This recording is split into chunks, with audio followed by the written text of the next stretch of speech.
یہودیوں کے سلسلے میں رب تعالیٰ فرماتا ہے کہ یہ ایسے خطرناک منصوبے بناتے ہیں، ایسے خطرناک پلان بناتے ہیں، اپنے سارے دجالی فتنوں کو قائم کرنے کے لیے دنیا کی کوئی طاقت نہیں چھوڑتے، ہر چیز کا سہارا لیتے ہیں۔ حتیٰ کہ میں آپ کو بتاؤں، یہودی مذہب میں اپنی سگی بیٹی یا بہن کو کسی کو بہکانے کے لیے بھیج دینا وہ عبادت سمجھتے ہیں، ان کے نزدیک یہ عیب نہیں۔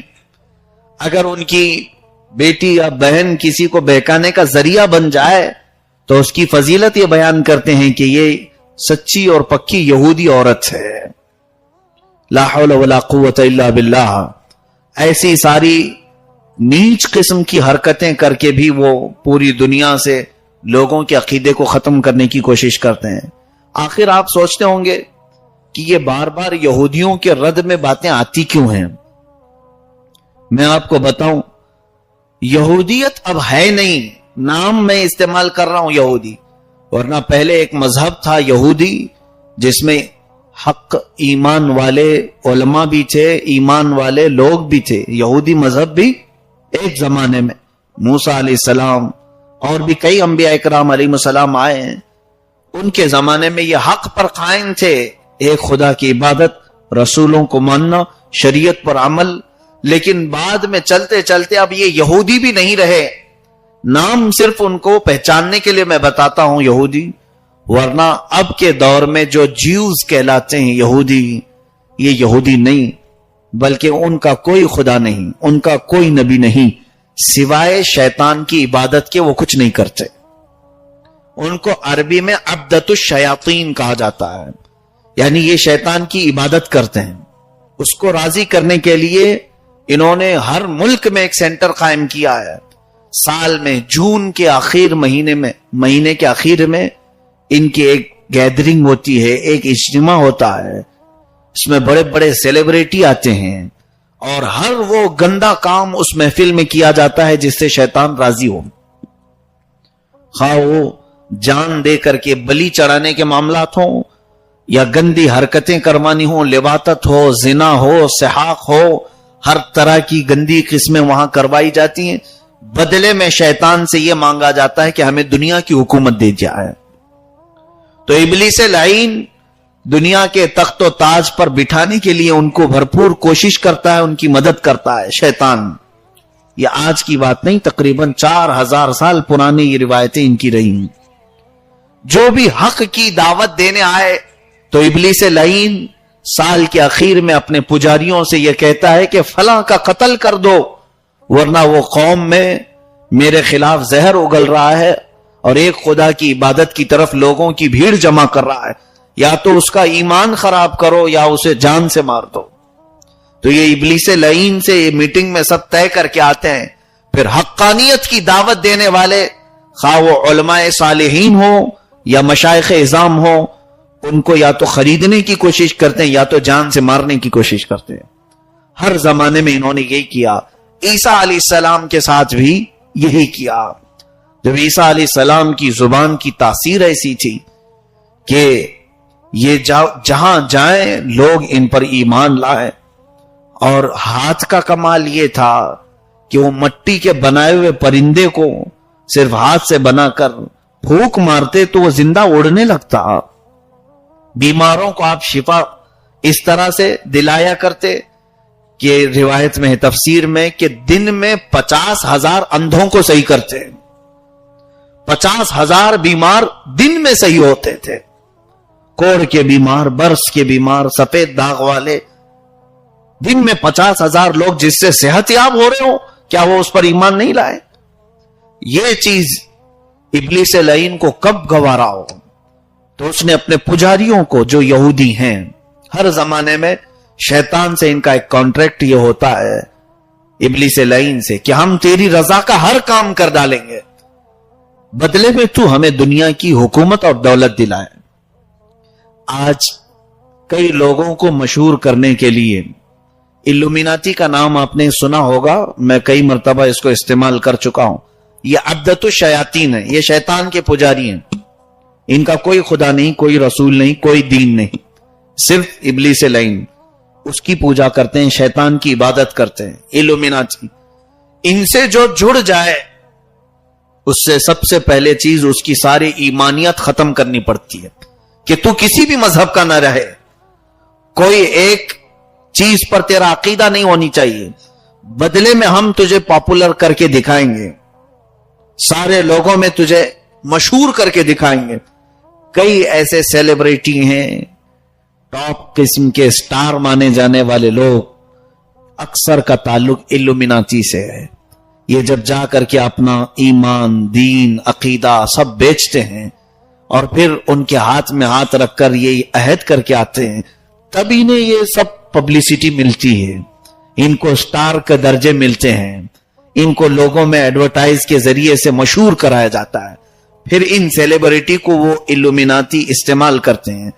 تو پھٹا ہوا شرٹ پہن, پھٹی ہوئی پینٹ پہن, تاکہ تجھے دیکھ کر لوگ سارے یہی کرنے لگ جائیں. چند لوگوں کو خریدا جاتا ہے اپنے کاز کے لیے اور پوری دنیا کے اعمال برباد کرنے کی کوشش کی جاتی ہے. اس ساروں کا تعلق ابلیس لعین سے, شیطان مردود سے ہے. میں بات کو اپنی جوڑتے چلوں جلدی سے. جس آیت کی میں نے تلاوت کیا اس میں بڑی تفصیلیں ہیں. آخر ایک وقت ایسا آیا کہ عیسیٰ علیہ السلام کے قتل کا انہوں نے منصوبہ بنا لیا اور گھر کا گھیراؤ بھی کر لیا, بڑے منصوبے بنائے, لیکن رب ذوالجلال نے عیسیٰ علیہ السلام کو صحیح سلامت اٹھا لیا. ہم مومنوں کا عقیدہ یہ ہے کہ عیسیٰ علیہ السلام اب بھی زندہ ہیں اور وہ قیامت کے قریب پھر آئیں گے, نبی کی حیثیت سے نہیں بلکہ امتی کی حیثیت سے آئیں گے. کہ کوئی یہ نہ کہے کہ محمد الرسول اللہ صلی اللہ علیہ وسلم خاتم النبیین ہیں, سب سے آخری نبی ہیں, تو پھر عیسیٰ علیہ السلام آ رہے ہیں, کیسے وہ خاتم النبیین ہوں گے؟ یہ قادیانی یہی کہتے ہیں. جب عیسیٰ علیہ السلام کے ماننے پر آپ یقین رکھتے ہیں تو ہمارے غلام احمد قادیانی کو آپ نبی کیوں نہیں مانتے؟ قادیانی ایک مذہب, ایک فرقہ بنا, وہ پہلے مسلمان تھے لیکن اب مسلمانوں سے ان کا کوئی تعلق نہیں. قادیانی جن کو احمدیہ بھی کہا جاتا ہے, یہ بھی انگریزوں کی پیدائش ہے. انہوں نے مرزا غلام احمد قادیانی نام کا ایک شخص, قادیان پنجاب میں ہے, اٹھایا اس کو اور اس سے نبی کا دعویٰ کروایا, نبوت کا دعویٰ کروایا, اور اس نے اپنے آپ کو نبی بھی کہہ دیا. اور پھر کتابیں اترنے کی بھی بات کہی کہ مجھ پر کتابیں بھی نازل ہوتی ہیں اور فرشتے بھی آتے ہیں. انگلش میں اس پر وہی آتی تھی, اس نے سب لکھا ہے کہ انگلش میں مجھ پر وہی آتی ہے, اور جو فرشتہ وہی لے کر کے آتا ہے اس کا نام ٹیسو ٹیسو میسو میسو. یہ سب مذاق اس نے بنایا تھا, اور یہ تمام چیزیں گمراہیت کو پوری امت نے بھانپ لیا. اور متحدہ طور پر, متفقہ طور پر آج تقریباً ساری امت کا اتفاق اس بات پر ہے کہ قادیانی اسلام میں ہے ہی نہیں, کیونکہ انہوں نے دوسرا نبی بنایا. اب ان کی دلیل یہی ہے کہ عیسیٰ علیہ السلام کے واپس آنے پر جب آپ عقیدہ رکھتے ہیں تو غلام احمد کو نبی ماننے پر کیوں نہیں آپ عقیدہ رکھتے؟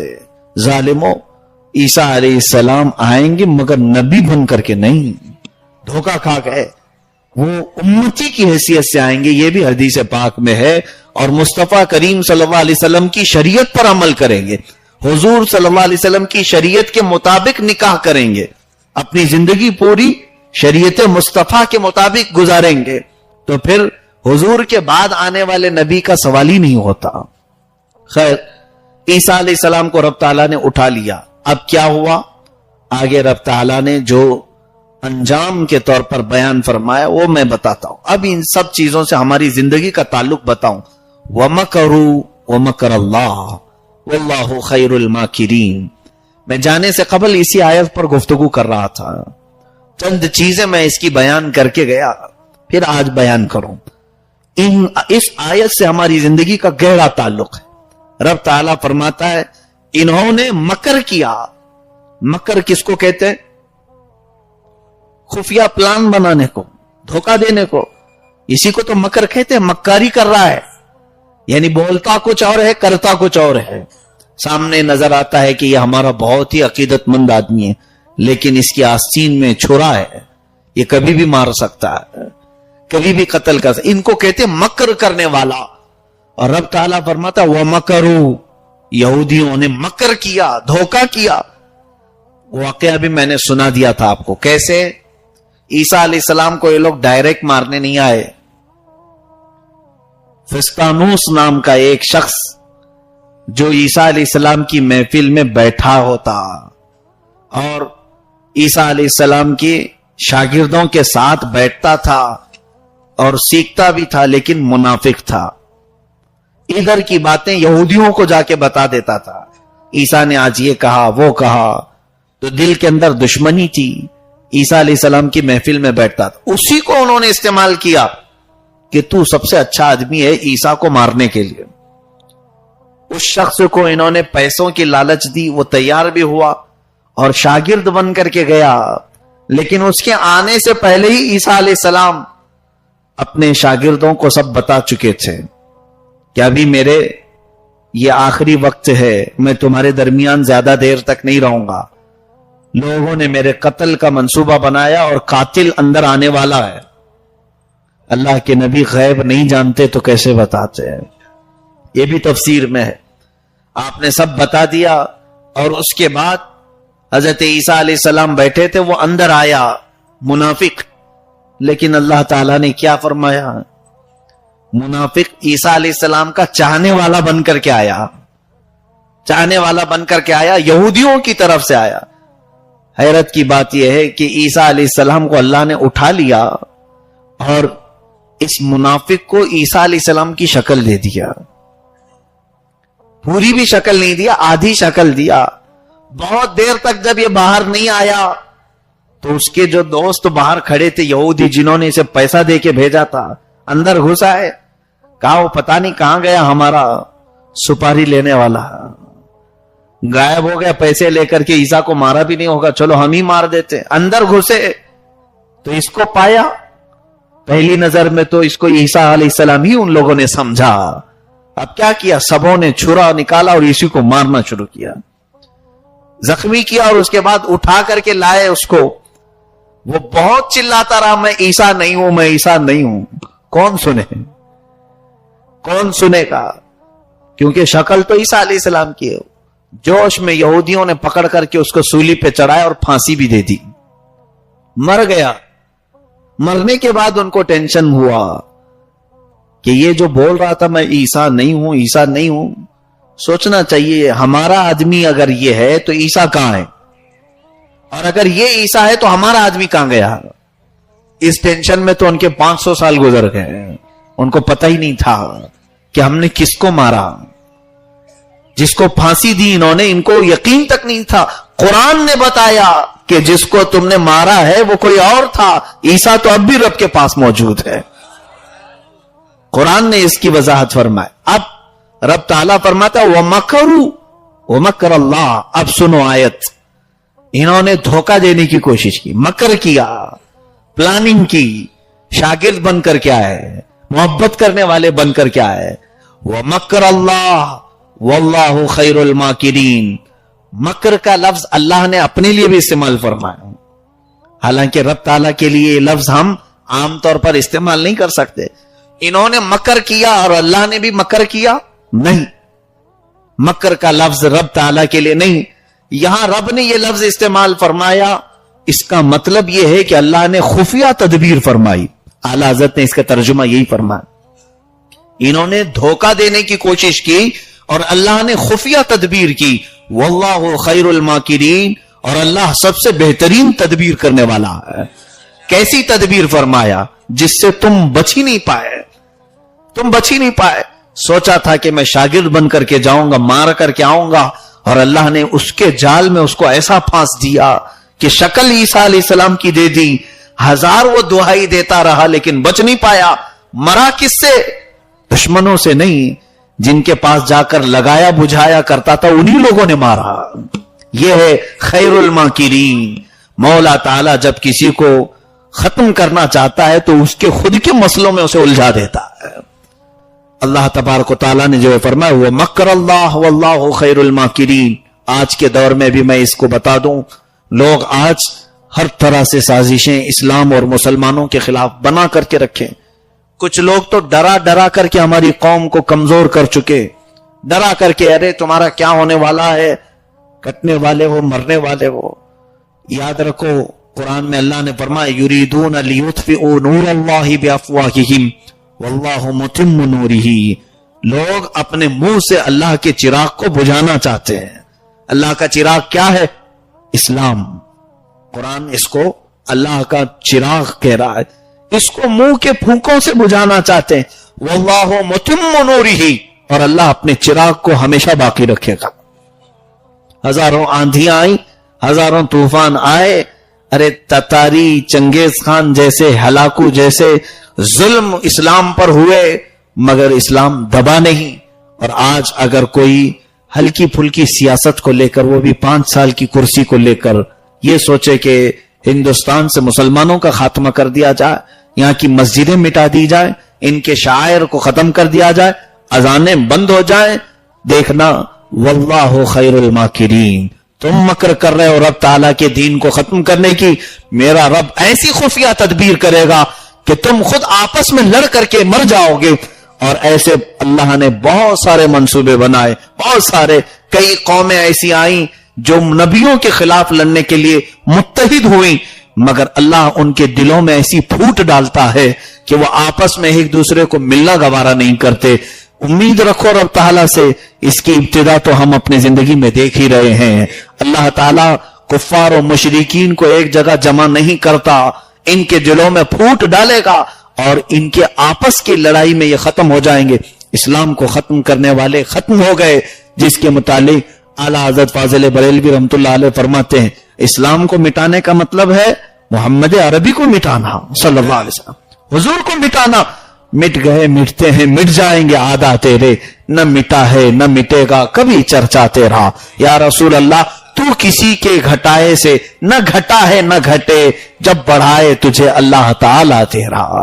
اسلام کی فطرت میں قدرت نے وہ لچک دی ہے, جتنا ہی دباؤ گے اتنا ہی وہ ابھرے گا. ہر زمانے میں یہ دیکھنے کو ملا ہے.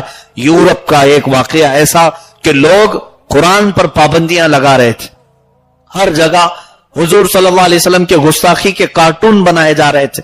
ڈنمارک کا واقعہ آپ کو معلوم ہوگا. اسی زمانے میں عیسائیوں کے ایک چرچ کا بڑا پاپ اسلام قبول کرتا ہے اور مصر کے دورے پر وہ آتا ہے.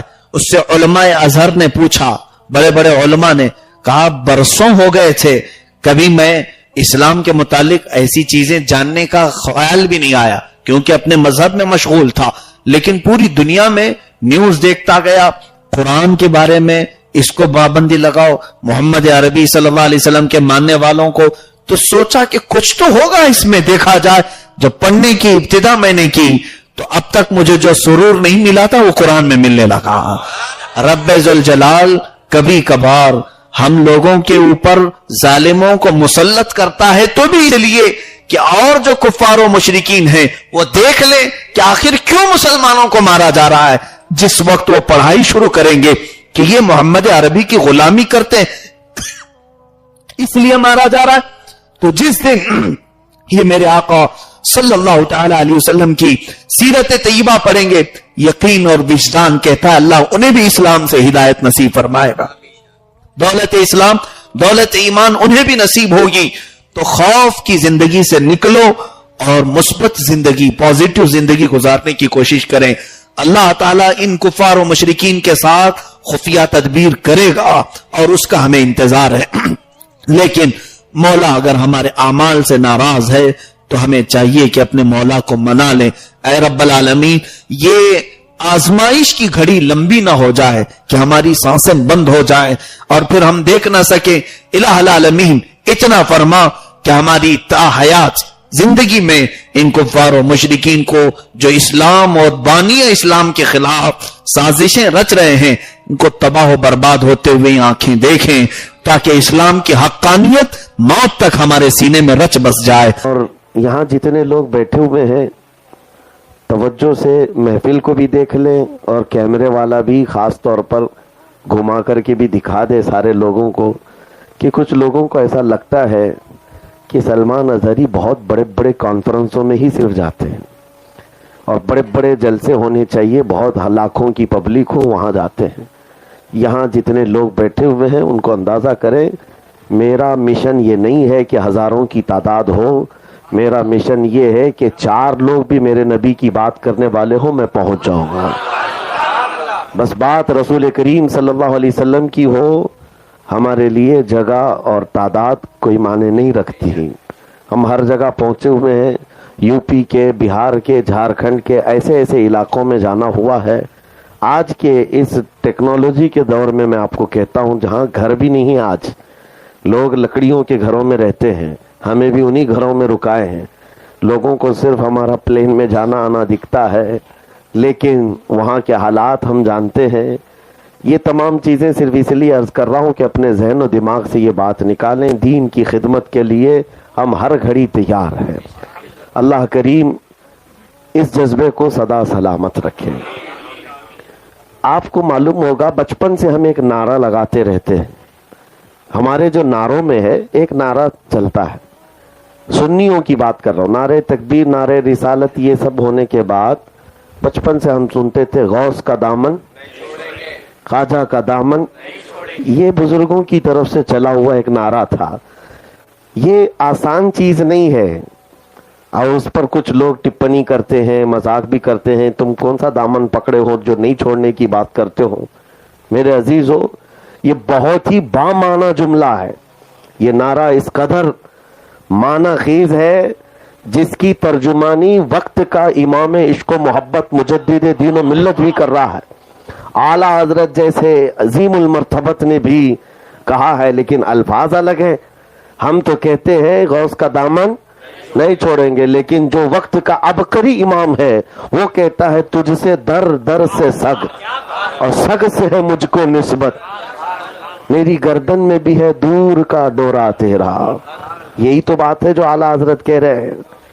اس نشانی کے جو سگ ہیں نہیں مارے جاتے, حشر تک میرے گلے میں رہے پٹا تیرا. یہ نسبت کی بات اگر عام ہوتی تو وقت کا مجدد اس بات کو نہیں کر رہا ہوتا. انہیں اندازہ ہے کہ یہ عظیم نسبت جس کے ساتھ ہے وہ ممتاز کر جاتی ہے. واقعات آپ کے ذہنوں میں سب ہیں, سنی ساری چیزیں سنتے ہیں. میں میرے استاد گرامی اور میرے مرشد گرامی حضور تاج الشریعہ رحمۃ اللہ تعالی علیہ سے ایک بات سنا. غوث پاک کا واقعہ اکثر لوگ سناتے ہیں کہ ایک چور آیا چوری کرنے کے لیے, اور چوری کرنے کے لیے جب اندر آیا تو اس کو ملا کیا, آپ کا جبہ ملا. جبہ ملا, جبہ چوری کر کے جانا چاہتا تھا, لیکن اسی اثنا میں حضرت خضر علیہ السلام کی آمد ہوئی, اور سرکار غوث پاک رضی اللہ تعالیٰ عنہ آرام کر رہے تھے. اٹھ گئے, چور اندر دروازے کے پیچھے تھا, لیکن چوری کے لیے اٹھایا کیا تھا, قیمتی جبہ اٹھایا تھا. غوث پاک رضی اللہ تعالیٰ عنہ سے حضرت خضر نے پوچھا کہ بصرہ کے قطب کا انتقال ہو گیا, وہاں پر کس کو منتخب کیا جائے؟ آپ نے فرمایا دیوار کے پیچھے جو کھڑا ہے اس کو لے جائے. واقعہ آپ کو پتہ ہے, حضرت فرمایا کرتے تھے کہ یہ مت سمجھ لینا کہ یہ اچانک ہونے والی بات تھی. اچانک ہونے والی بات نہیں تھی. اس چور کو قطب کے درجے پر پہنچایا گیا اس لیے کہ ہاتھ میں جبہ تھا غوث پاک کا. ہاتھ میں کیا تھا؟ یہی تو ہم بچپن سے نعرہ لگاتے, غوث کا دامن. ہاں, یہ دامن جب ہے تو پھر چور بھی قطب بن سکتا ہے, چور بھی قطب بن سکتا ہے, صرف دامن ساتھ میں ہو, نسبت ساتھ میں ہو. عزیزان گرامی اوقات, سرکار غریب نواز رضی اللہ تعالیٰ عنہ جب اجمیر معلّہ آئے, بڑے معاملات آپ کے ساتھ ہوئے, بہت سارے معاملات. ایک مرتبہ کہیں سے آپ کا گزر ہو رہا تھا, پجاری آگ کے بیٹھے ہوئے آگ جلا رہے تھے. آپ وہاں کھڑے ہو گئے اور ان سے کہا کہ کب سے جلا رہے ہو؟ کہا برسوں سے ہماری یہ عبادت گاہ ہے, ہم اس کی عبادت کرتے ہیں. سرکار غریب نواز رضی اللہ تعالیٰ عنہ نے اس پجاری سے کیا کہا, اگر تمہارا یہ خدا ہے, جیسے آج بھی اگنی پوجا ہوتی ہے, غریب نواز نے فرمایا کہ اگر یہ تمہارا خدا ہے تو ہاتھ ڈالو اس میں, آگ میں ہاتھ ڈالو. پجاری نے کہا نہیں, آگ کی فطرت ہے جلانا, وہ تو جلائے گی. ہم اس کو بھگوان مانتے ہیں, عبادت کرتے ہیں, یہ ہمارا عقیدہ ہے, لیکن یہ جلانا ہے تو جلائے گی. سرکار غریب نواز فرماتے بچپن سے تو پوجا کر رہا ہے, عبادت کر رہا ہے, تجھ کو نہیں چھوڑتی. تجھ کو بھی جلاتی ہے. تو پجاری کہا بابا بڑی یہ اس طرح کے فلسفے کی باتیں مت کرو, ہمیں گمراہ نہ کرو, آگ کا اثر ہے جلانا جلاتی ہے. لیکن سرکار غریب نواز نے کہا نہیں, آگ کا اثر ہے جلانا, لیکن اس وقت تک نہیں جلاتی جب تک میرا خدا نہ کہے. اثر دینے والا میرا خدا ہے. تو اس نے کہا اگر اتنا تمہارے خدا پر یقین ہے تو تم ہاتھ ڈالو نا, مجھ سے کہہ رہے ہو تم ہاتھ ڈالو.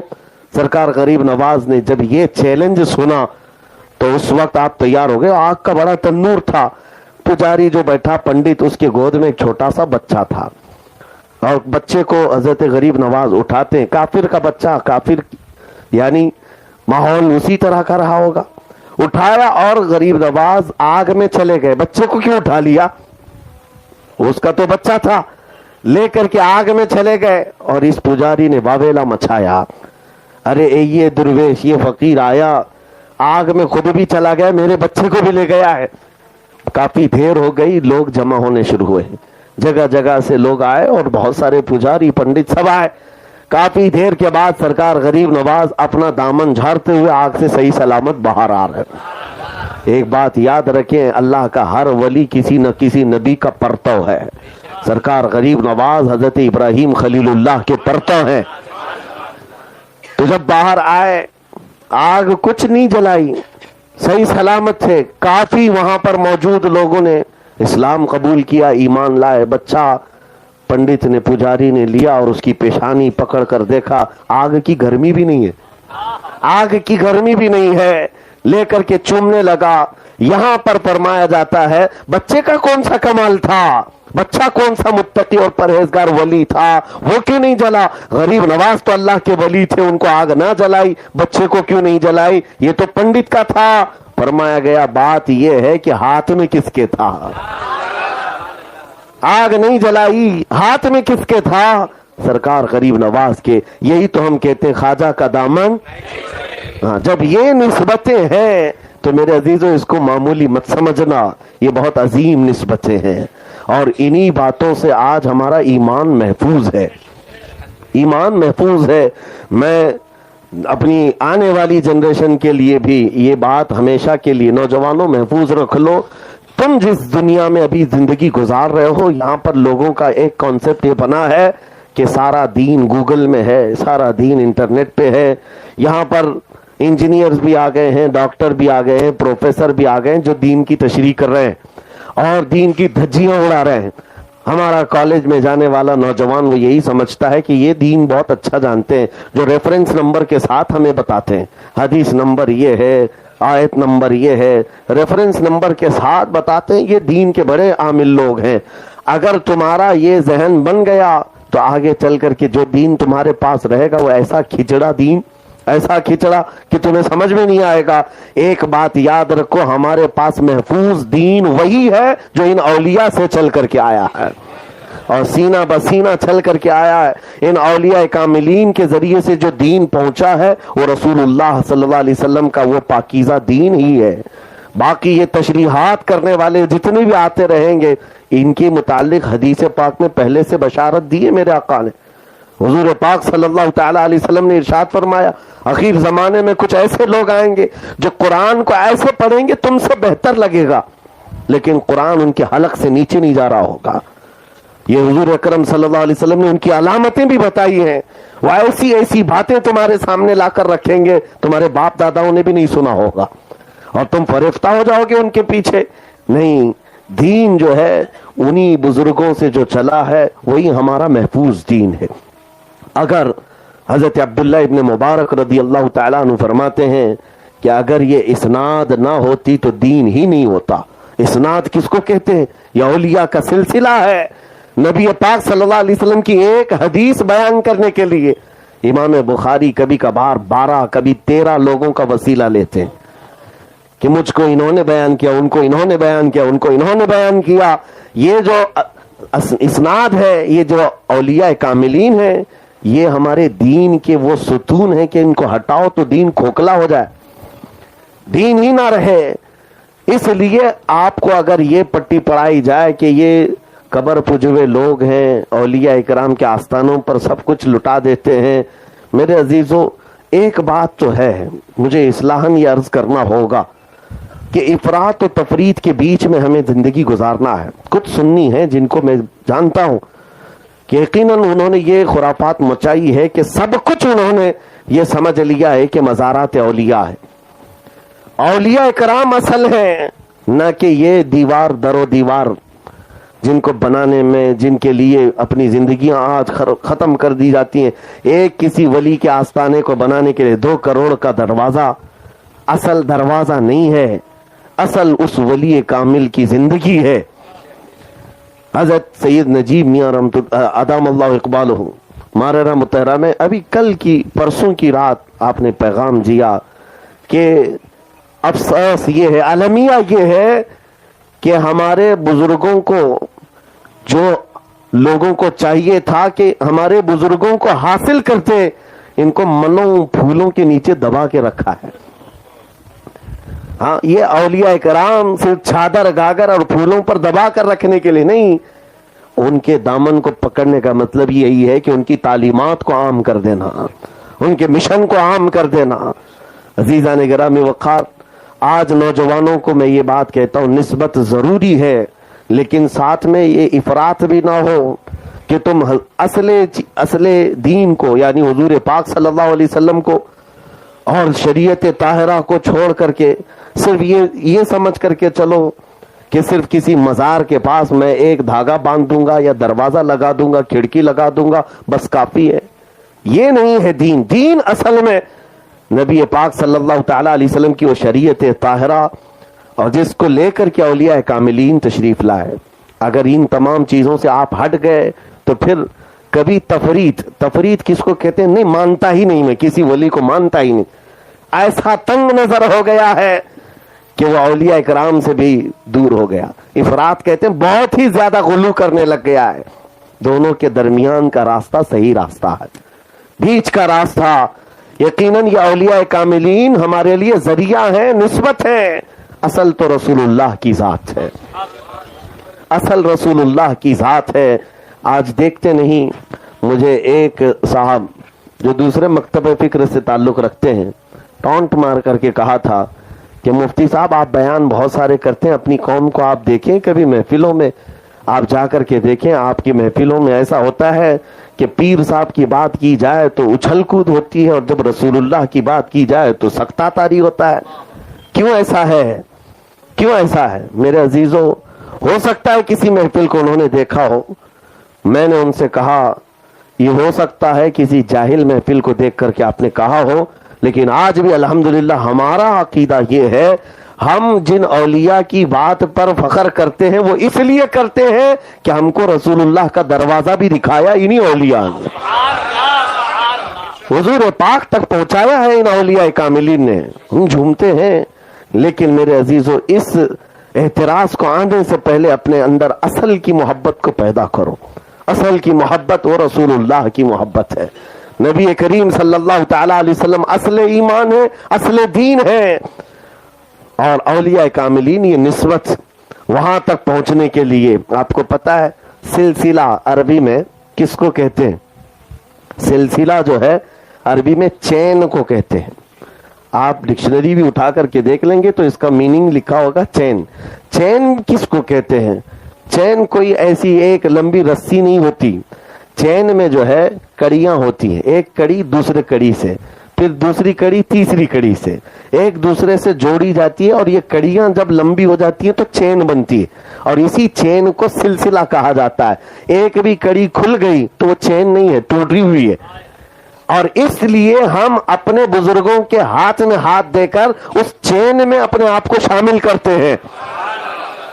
یہ کڑیوں سے ہم ملا لیتے ہیں. کیوں؟ اپنے پیر کے ہاتھ میں ہاتھ دیتے ہو تو یہ سمجھ کر کے کہ یہ ہاتھ صرف مجھ سے نہیں ملا ہے، ان کے پیر سے، ان کے پیر سے، اور یہ ہاتھ جاتے ہیں سیدھے رسول اللہ کے ہاتھ میں.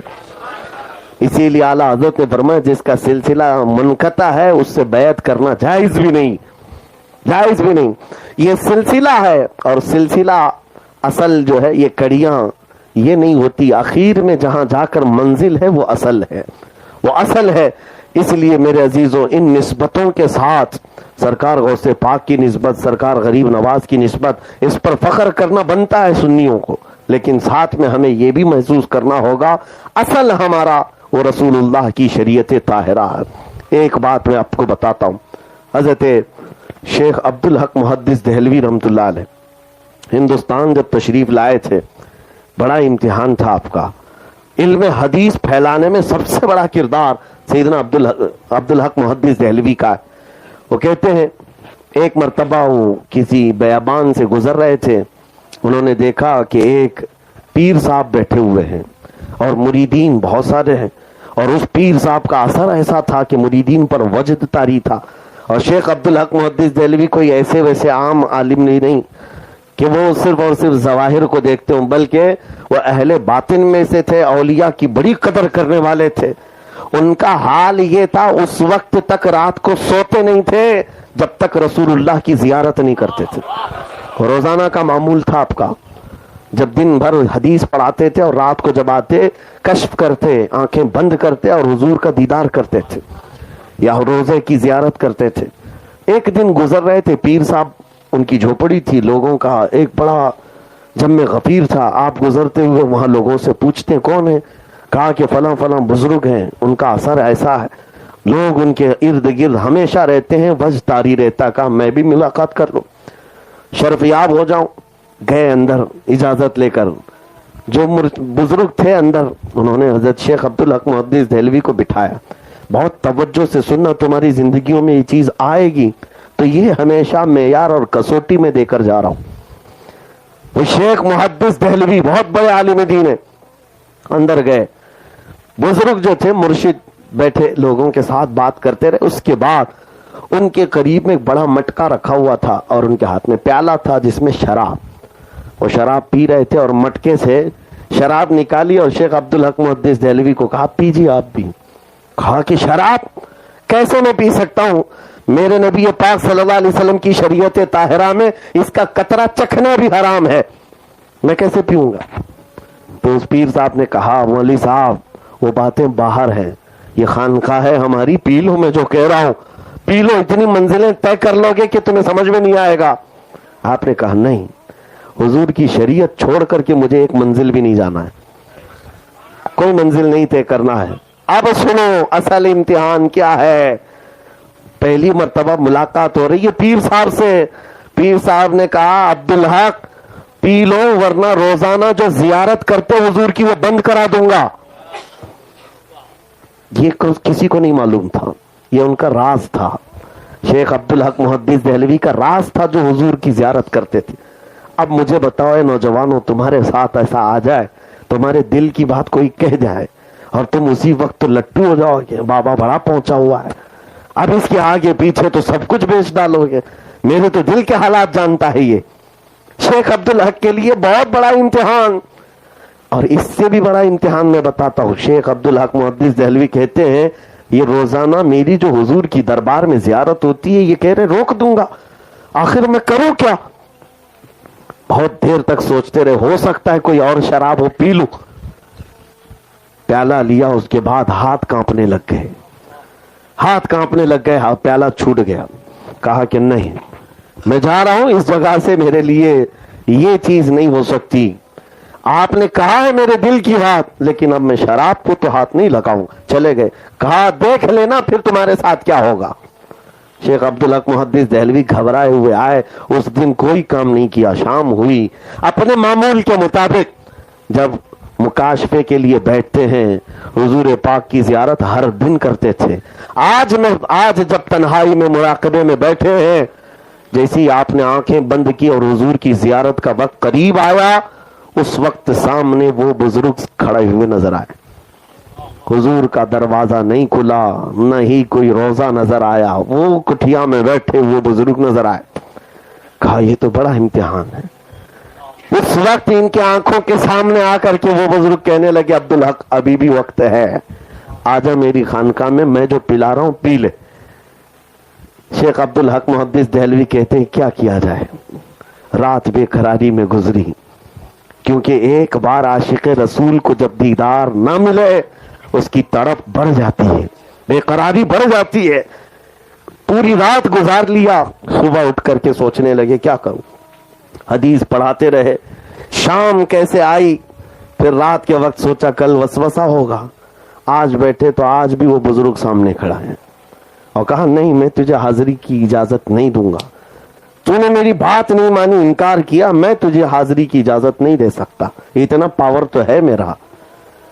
تو حضرت شیخ عبدالحق محدث دہلوی کے ہاتھ پیر کانپنے لگ گئے، 2 دن کی بے قراری تھی، آپ رات بھر نہیں سوئے، تیسرا دن آیا اور آج کی شام طے کر کے بیٹھ لیے کہ آج آر پار ہو جائے، یا تو یہ میرا امتحان ہے یا تو پھر میری موت ہے، میں نبی پاک صلی اللہ علیہ وسلم کے دیدار کے بغیر نہیں زندہ رہوں گا۔ طے کر لیا۔ شام کا وقت آیا، جب غسل کر کے بیٹھے حضور کے زیارت کے آداب کے اعتبار سے، اور اس وقت جیسے ہی آپ بارگاہ مصطفیٰ کی زیارت کے لیے طے کرتے ہیں، دل کو تمنا تیار کرتے ہیں، رو پڑتے ہیں، بے اختیار روتے ہیں، کہتے ہیں اب مجھ سے نہیں سہا جا رہا ہے، یا رسول اللہ آپ ہی بتا دیں آپ کی شریعت سچی ہے یا یہ پیر سچا ہے، آپ کی شریعت سچی ہے یا پیر سچا ہے۔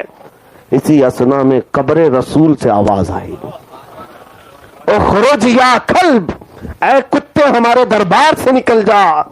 اتنی آواز آئی کہ وہ جو پیر صاحب تھے اچانک غائب ہو گئے اور سب حجابات ہٹ گئے، سامنے رسول اللہ کی زیارت ہوئی۔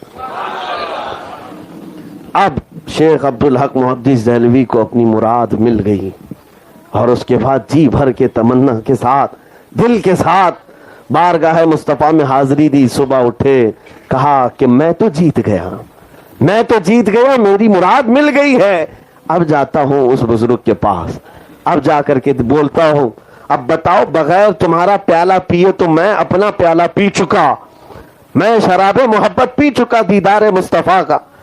اب وہاں بیابان میں آئے، اس جنگل میں لوگوں میں ایک ہلہ مچا ہوا ہے، گلگلہ ہے، لوگ اپنے اپنے بوریے بسترے باندھ رہے ہیں، سب ادھر ادھر ہو رہے ہیں۔ شیخ عبدالحق محدث دہلوی کہتے رکو رکو، مجھے تمہارے پیر صاحب سے ملنا ہے۔ جلدی سے آئے اس جھوپڑی کے پاس، جو دربان کھڑے تھے وہ بھی ادھر ادھر تتر بتر ہے۔ پوچھا ہوا کیا؟ کہاں ہے پیر صاحب؟ کہا مت پوچھو، کل کی رات ایک بڑا حادثہ ہوا، اچانک ایک دھماکہ ہوا اور ہمارے پیر صاحب کتا بن گئے اور کتا بن کر نکلے، کتا بن کر کے وہ یہاں سے نکل گئے۔ تب شیخ عبدالحق محدث دہلوی نے کہا تمہارے پیر کو کسی اور نے کتا نہیں بنایا، اصل پیر نے کتا بنایا۔ اصل کے ساتھ اگر نسبت ہو تو نقل کبھی تمہارے اوپر غالب نہیں آئے گا۔ یہ اصل نبی پاک صلی اللہ علیہ وسلم کی شریعت طاہرہ۔ لوگ آج جس طرح سے نسبت اپنی اصل ہے، ضروری ہے، لیکن ساتھ میں یہ کسوٹی ہمیشہ رکھو جو میرے مصطفیٰ سے بال برابر بھی ہٹا، شریعت طاہرہ سے بھٹکا، نہ وہ پیر ہونے کے لائق ہے، نہ تمہارے لیے چین بننے کے لائق ہے۔ وہی ہمارے لیے لائق ہے جس کا سینہ نبی پاک صلی اللہ علیہ وسلم کی محبت سے بھرپور ہے، معمور ہے۔ عزیزان گرامی وقار، یہ میں نے آپ کو اس لیے معیار بتایا ہے کہ اب حالات ایسے آ رہے ہیں، جوگیوں کے پیچھے اور انگوٹھی والے بابا، چوٹی والا بابا، بیڑی والا بابا، پتہ نہیں کون کون سے بابا، لوگوں کو یہ ہمارے ہندوستان کا مزاج ہے، جہالت بہت زیادہ ہے، جس کی وجہ سے یہ سمجھتے ہیں باباؤں کا دین ہے، اور بابا بھی تو ایسے نفسیات کے بڑے ماہر ہوتے ہیں، سائیکالوجی پڑھے ہوئے ہوتے ہیں، ان کو سب کو پتا ہے، تم کو پتھر بھی وہ کھلا سکتے ہیں، کا بہت بڑا معجون ہے اور کھا بھی لوگ ہیں۔ ہمارے علاقے میں ایسی چیزیں ہم نے دیکھی ہیں۔ ایک بابا آیا اور کہتا 8 خدا ہے، 8 رسول ہے، 8 محمد ہے، نعوذ باللہ من ذلک، اور سننے والا بیوقوف ہے، وہ آ کر کے پوچھ رہا کیا ایسا بھی ہے؟ کہا تماچا لگاتا اور کہتا کہ میری گٹھے میں پلایا گیا ہے اللہ ایک ہے۔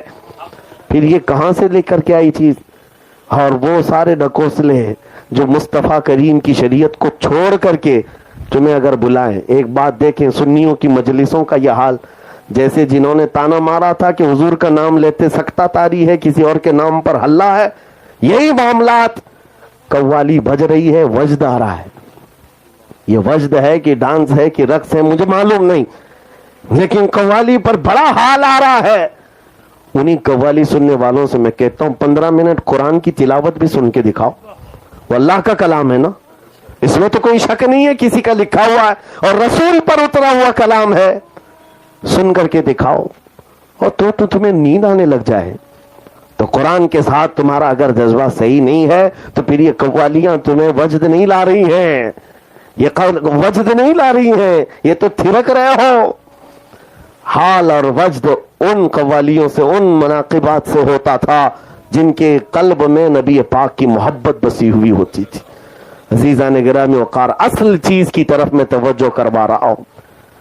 میں کسی چیز کے خلاف نہیں بول رہا ہوں کہ اولیاء اکرام کا جو مسلک ہے اس کے خلاف نہیں بول رہا ہوں, لیکن بات یہ ہے کہ اصل شریعت طاہرہ ہے, اس سے ہٹ جاؤ گے تو پھر کوئی چیز نہیں ہے. ایک بابا, وہ ابھی بہت سارے ہے ساؤتھ کے علاقے میں نماز نہیں پڑھتے, نماز ہے ہی نہیں. مریدین کہتے ہیں تو کہتے ہیں ہم تصور کی نماز پڑھتے ہیں, اور مریدین فخر میں آ کر کے کہتے ہیں, ہمارے پاس کہہ رہے تھے ہمارے پیر صاحب تو مکہ میں مدینے میں نماز پڑھتے ہیں, بیٹھے یہی ہوتے ہیں, مکہ میں مدینے میں نماز پڑھ لیتے ہیں مغرب عشاء. میں نے کہا کھانا بھی وہیں کھانے بولو, دسترخوان یہاں کیوں بچھاتے ہیں, وہاں سے زمزم پی کے آ جائیں, کھجور کھا کے آ جائیں. نہیں, کھانا یہیں لگے گا, یہاں سب توڑیں گے اور نماز مکہ مدینے میں پڑھیں گے. ایک بات یاد رکھو میرے عزیزوں, یہ شریعت مصطفیٰ صلی اللہ علیہ وسلم سب کے لیے حجت ہے. آپ غوث پاک کی محفل میں بیٹھے, ایک روایت لا کر کے بتا دینا کہ غوث پاک نے کبھی ایک نماز قضا کی ہو. وہ سلطان الاولیاء جب نبی پاک کی شریعت کی ایک فرض میں کوتاہی نہیں کرتے تو پھر آج کے ڈھکوسلے لوگوں کے لیے کہاں سے نماز معاف ہو جائے گی, نماز معاف ہو جائے گی. کبھی یہ بات ذہن میں آنے مت دینا کہ کوئی نماز چھوڑ کر کے بڑا پیر بن رہا ہے, نہیں ہوتا. ہاں, میں نے ایک مرتبہ کہا تھا, میں بڑی معذرت کے ساتھ, جملے سخت ہوتے ہیں, ایک پیر صاحب نے کہا تھا ہمارے لیے نہیں نماز, یہ ان کے لیے, یہ مولوی لوگوں کے لیے, ہم تو معرفت والے ہیں, طریقت والے ہیں. معرفت اور طریقت کے نام پر لوگوں کو بیوقوف بناتے ہو. میں نے اپنی ایک تفسیر میں کہا تھا ہاں 4 لوگوں کے لیے معاف ہے. مرید صاحب آئے تھے ہمارے پاس, کہا ہمارے پیر صاحب کہہ رہے ہیں. میں کہا تمہارے پیر صاحب سے کہنا ہے معاف ہے نماز 4 لوگوں کے لیے. کہا کس کے لیے؟ کہا یا تو نابالغ بچہ ہوگا اس کے لیے, یا پاگل ہو گیا ہوگا, دماغ نہیں ہے اس کے لیے نماز معاف ہے, یا تو پھر حیض آنے والی عورت, یا پھر جس کا بچہ ہوا نفاس والی عورت. جاؤ پیر صاحب سے پوچھو ان 4 میں آپ کے ساتھ کیا ہے, یا تو بچے ہو, یا تو پاگل ہو, یا تو پھر دوسرے معاملات ہو, ورنہ نماز معاف نہیں ہے. غوث پاک کے لیے نہیں, غریب نواز کے لیے نہیں ہے, تو پھر کسی اور کے لیے کیسے؟ اصل جو ہے شریعت مصطفیٰ صلی اللہ تعالی علیہ وسلم ہے. لیکن میرے اس بیان کے لیے میں یہاں تک کیوں آیا آپ کو بتا دوں. یقیناً ہم نے گفتگو شروع کی ہے غوث کا دامن اور خواجہ کا دامن. یہ ہمارا عقیدہ اور ہمارا مسلک, ہمارا مذہب اپنی جگہ پر ہے, لیکن اس کا مطلب یہ نہیں ہے کہ ہم نبی پاک کی شریعت چھوڑ کر کے صرف دامن کی بات کرتے ہیں. غوث کا دامن وہی ہے جو رسول اللہ کی شریعت ہے, خواجہ کا دامن وہی ہے جو رسول اللہ کی شریعت ہے. اور آخر میں چل کر کے یہ بھی بتا دوں مسلک اعلیٰ حضرت بھی وہی ہے جو غوث کا دامن ہے اور خواجہ کا دامن ہے. جس نے اعلیٰ حضرت کا مسلک پکڑ لیا ہے, دونوں دامن اس کے ہاتھ میں ہے, دونوں دامن اس کے ساتھ ہے.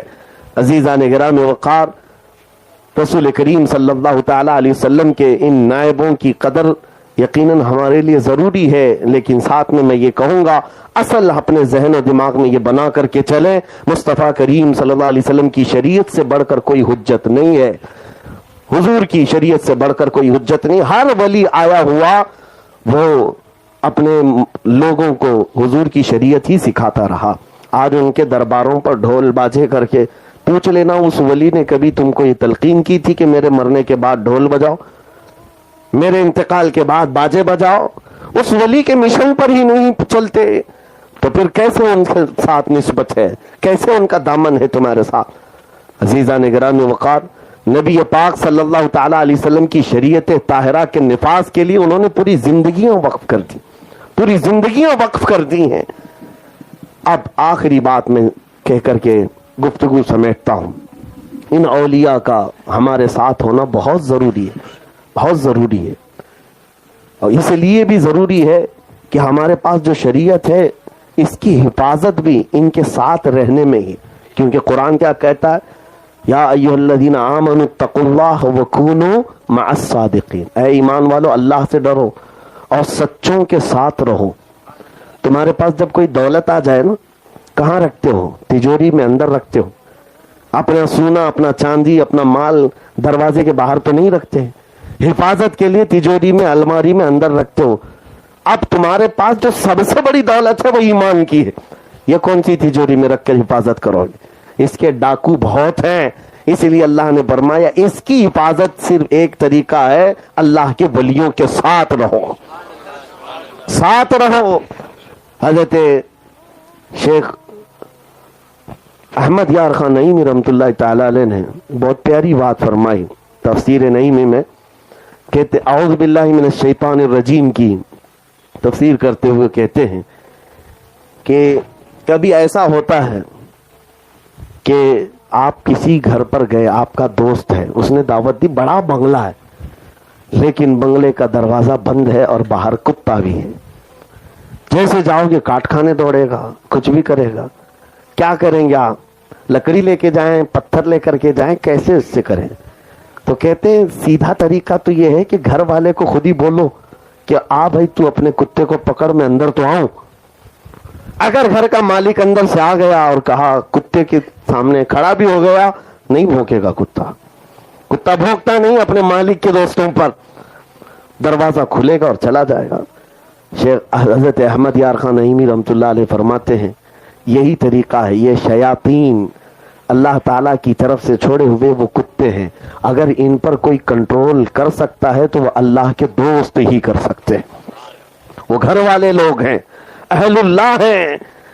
اس لیے ہم ان کی بارگاہ میں استغاثہ کرتے ہیں کہ ہمارے راستہ چلنے میں یہ بڑی رکاوٹ پیدا کرتا ہے شیطان، یہ لعین.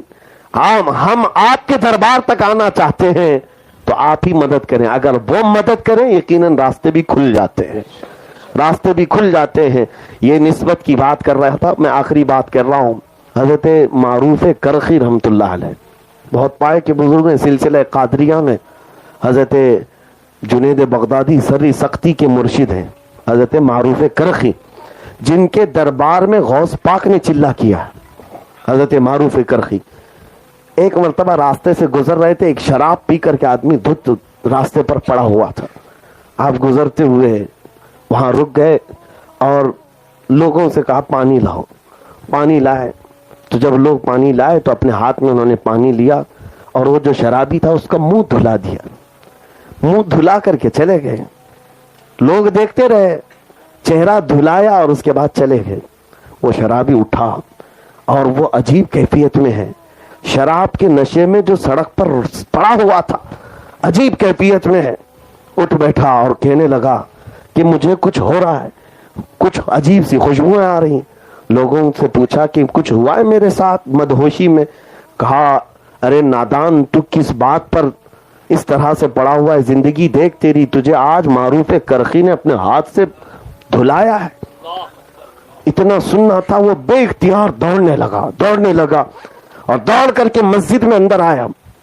مسجد میں اندر آیا ہے تو ایک دن نہیں، 2 دن نہیں، 40 دن تک مسجد سے باہر نہیں آیا.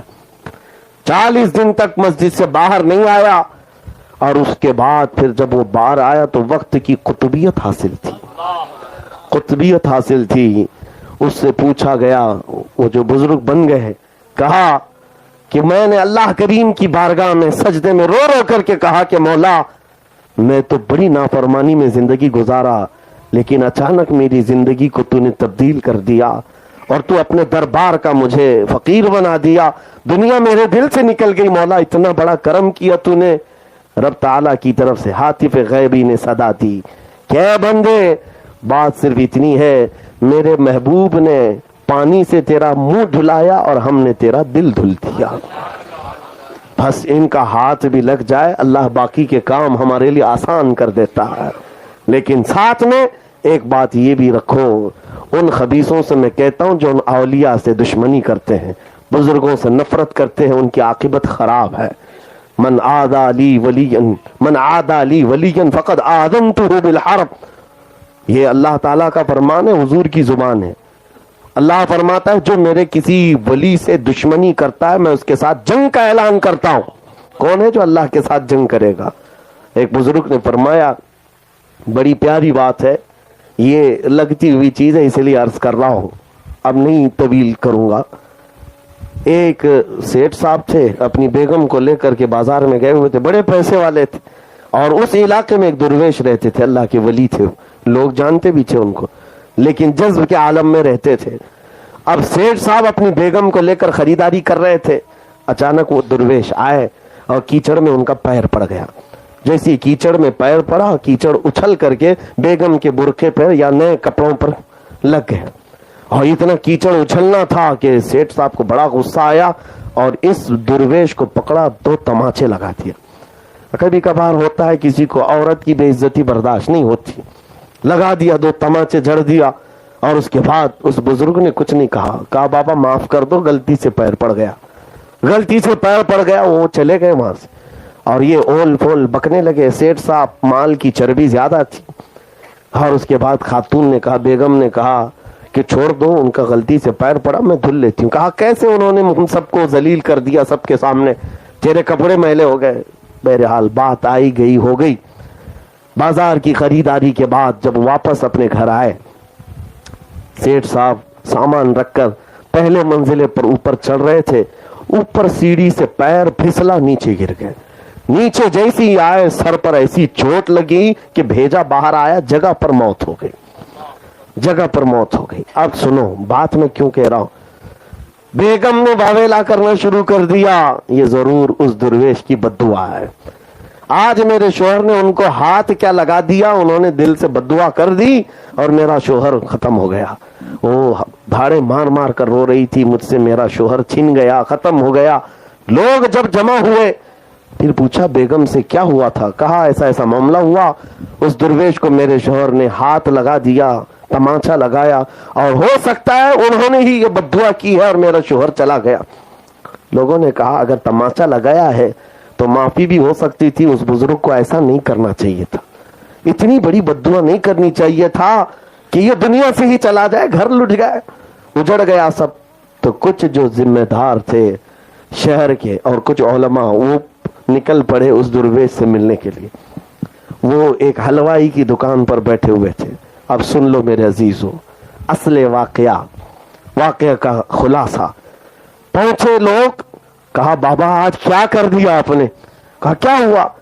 کہا آپ کو ایک سیٹھ نے تماچا کیا لگایا, وہ گھر پہنچا تو اس وقت تک تو آپ نے اس کو موت کی گھاٹ اتار دیا. کہا ہائے اللہ, میں نے تو کچھ نہیں کیا, میں نے نہیں کیا, ایسا کچھ نہیں کیا. کہا آپ نے بددعا نہیں کی, وہ ہلاک ہو گیا ہے, ختم ہو گیا, انتقال ہو گیا. بار بار سنا تو درویش کو جلال آیا, کھڑے ہو گئے. کہا لوگوں سنو, ہمارا مسلک ہے, ہم ہر تکلیف برداشت کر لیتے ہیں, بدلے میں کسی کو بددعا نہیں کرتے, لیکن ایک بات ہے, ہم تو برداشت کرتے ہیں, دوست نہیں برداشت کرتا. وہ دوست ہمارا اللہ ہے, کیونکہ دنیا میں بھی ہم نے دیکھا ہے دوست کی محبت میں آدمی دوسرے کے لیے جانی دشمن بھی بن جاتا ہے. یہاں دنیا کا دستور ہے, اور وہ اللہ غیرت مند ہے, اپنے دوستوں کو پہنچی ہوئی تکلیف ان کی بددعا تک کا انتظار نہیں ہوتا, بلکہ رب تبارک و تعالی خود منتقم حقیقی انتقام لیتا ہے. اس لیے میرے عزیزو, بعض لوگوں کو ایسا لگتا ہے کہ ہم اولیاء کے ساتھ کچھ بھی کر لیں کچھ نہیں ہوگا. سب سے بڑی بات یہ ہے, حضور مفکر اسلام علامہ قمرالزمان خان صاحب اعظمی ایک بات کہتے تھے کہ لوگوں نے آپ سے پوچھا مدینہ طیبہ میں حضور کے دربار میں کھڑے یہ متطوع اتنی بے ادبی کرتے ہیں, ان پر عذاب کیوں نہیں آتا, ان پر عذاب کیوں نہیں آتا, ان پر پکڑ کیوں نہیں آتی؟ بڑا پیارا جملہ آپ نے کہا. آپ کیا سمجھتے ہو, عذاب صرف آسمان سے آگ برس جائے, پتھر برس جائے, اس سے بڑا عذاب کیا ہے؟ چراغ کے نیچے رکھ کر کے اللہ نے ان کا ایمان سلب کر لیا, ایمان ختم ہو گیا, اس سے بڑا عذاب کیا ہے؟ اس لیے ہمیشہ یہ یاد رکھو, اولیاء کی دشمنی کے بعد گھر نہ جلیں ٹھیک ہے، پتھر نہ برسیں ٹھیک ہے، لیکن اگر دل سے ایمان ہی ختم ہو گیا ہمیشہ ہمیشہ کے لیے جہنم میں جانا ہو سکتا ہے۔ اللہ کریم ان تمام بلاؤں سے ہماری حفاظت فرمائے۔ پھر میں اپنے اسی جملے پر اپنی گفتگو ختم کرتا ہوں، غوث کا دامن